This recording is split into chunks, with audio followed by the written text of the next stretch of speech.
ಇವರ ಹೆಸರು ಕುಬೇರ. ಇವ್ರು ಯಾರು ಗೊತ್ತಾ? ಮಂಗಳೂರು ದಸರಾದ ನವದುರ್ಗೆಯರು, ಸುಂದರವಾದಂತ ಶಾರದೆ ಈ ಕಲಾವಿದನ ಕೈಯಿಂದಲೇ ಮೂಡಿಬರೋದು. ನಮ್ಮ ಮನಸ್ಸು ಹೇಗಿದೆಯೋ ಹಾಗೆ ಮೂರ್ತಿ ಕೂಡ ಅಷ್ಟೇ ಸಾತ್ವಿಕವಾಗಿ ಬರ್ತದೆ. ಹಂಗಾಗಿ ಮನಸ್ಸು ಅನ್ನೋದು ತುಂಬಾ ಇಂಪಾರ್ಟೆಂಟ್ ಆಗ್ತದೆ.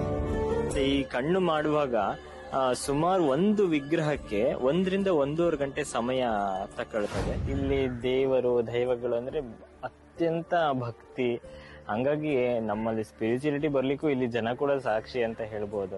ಶಿವಮೊಗ್ಗದಿಂದ ನಮ್ಮ ತುಳುನಾಡಿನಲ್ಲಿ ಬಂದು ನವದುರ್ಗೆ ಮತ್ತು ಶಾರದೆ ವಿಗ್ರಹಗಳನ್ನ ಮಾಡ್ಲಿಕ್ಕೆ ಬರ್ತಾ ಇದ್ದೇನೆ.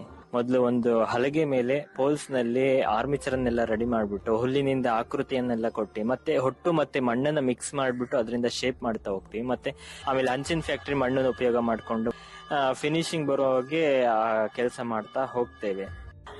ನಾವು ಚೌತಿಗಿಂತ ಮುಂಚೆ ನಾವು ಈ ಕೆಲಸವನ್ನ ಶುರು ಮಾಡ್ತೀವಿ. ಸುಮಾರು 40-45 ದಿವಸಗಳ ಕಾಲ ಹಗಲು ರಾತ್ರಿ ನಾವು ನವದುರ್ಗೆ ಮತ್ತೆ ಶಾರದೆ ಗಣಪತಿ ವಿಗ್ರಹಗಳನ್ನ ರಚನೆಯಲ್ಲಿ ಸಮಯವನ್ನು ತಗೊಳ್ತೇವೆ. ಸುಮಾರು ಒಂದು 17-18 ಜನ ಆರ್ಟಿಸ್ಟ್ಗಳು ನಮ್ಮೊಟ್ಟಿಗೆ ತಂಡದಲ್ಲಿ ಇದ್ದಾರೆ. ನಮ್ಮ ಮನಸ್ಸು ಹೇಗಿದೆಯೋ ಹಾಗೆ ಮೂರ್ತಿ ಕೂಡ ಅಷ್ಟೇ ಸಾತ್ವಿಕವಾಗಿ ಬರ್ತದೆ. ಹಂಗಾಗಿ ಮನಸ್ಸು ಅನ್ನೋದು ತುಂಬಾ ಇಂಪಾರ್ಟೆಂಟ್ ಆಗ್ತದೆ. ನಾನು ದೇವ್ರ ಹತ್ರ ಒಂದೇ ಕೇಳೋದು, ನೀವ್ ಹೇಗಿದ್ದೀರಾ ನನ್ನ ಮನಸ್ಸಿನಲ್ಲಿ ಅದನ್ನ ರೂಪವನ್ನ ಕೊಡ್ತಾ ಹೋಗಿ, ನಾನು ಮಾಡ್ತಾ ಹೋಗ್ತೀನಿ ಅಂತೇಳಿ. ಈಗ ಮೂರ್ತಿ ಮಾಡ್ಬೇಕಾದ್ರೆ ಅದ್ರದೇ ಆದಂತ ಸಾಕಷ್ಟು ರೂಲ್ಸ್ ಅಂಡ್ ರೆಗ್ಯುಲೇಷನ್ಸ್ ಇರುತ್ತೆ. ವ್ರತದಲ್ಲಿ ಇರ್ಬೇಕು, ನಿಷ್ಠೆಯಿಂದ ಇರ್ಬೇಕು, ಸಾತ್ವಿಕವಾಗಿರ್ಬೇಕು ಅನ್ನೋದು ನಮ್ಮ ಗುರುಗಳು ನಮಗೆ ಹೇಳ್ಕೊಟ್ಟಿದ್ದಾರೆ.